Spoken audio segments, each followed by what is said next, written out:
חיפשנו בשוק לא מעט זמן, גם דרך התוכנת ERP שיש לנו, את הפלטפורמה שתהיה הכי יעילה ושתציג את הנתונים מצד אחד, מצד שני שיהיה קל לשימוש, ומצד שלישי שהעלות הכספית שאתה מוציא כדי לעשות את זה תהיה נמוכה. SimBI נתנו פתרון שהוא פתרון מצוין, נותן בדיוק את התשובה למה שחיפשנו, ומחיר מאוד תחרותי,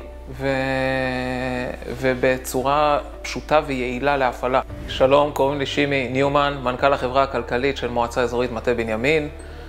החברה עוסקת בבנייה של תשתיות, מבני ציבור, בהיקפים מאוד גדולים, מעל 200 פרויקטים פעילים, בהיקף של מעל 600 מיליון שקל בשנה. בדוח אחד אנחנו בעצם לקחנו מ4 כיוונים שונים מתוך החברה, מאגמים את הנתונים להסתכלות אחת, שזה המדהים. אתה לא תוכל לעשות את זה ברמה של דוחות בתוך המערכת שלך. זה לא עניין של אפילו לייצר זמן עבודה או כן הלאה. זה אי אפשר לעשות. אתה לא תתעסק בזה, זה לא יעבוד לך. זה גם אם זה יעבוד לך, אתה כל הזמן תפחד שזה לא הנתונים הנכונים. פה זה לוקח מהדאטאבייס את מה שאתה רוצה לתוך דוח אחד, מ4, 5, 8 כיוונים שונים.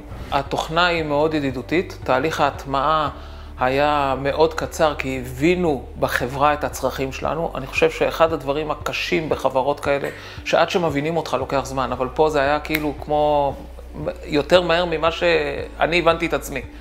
היום, בכל רגע נתון, אפשר להבין את מצב החברה באמת כמו שהוא. זה בלי סיפורים.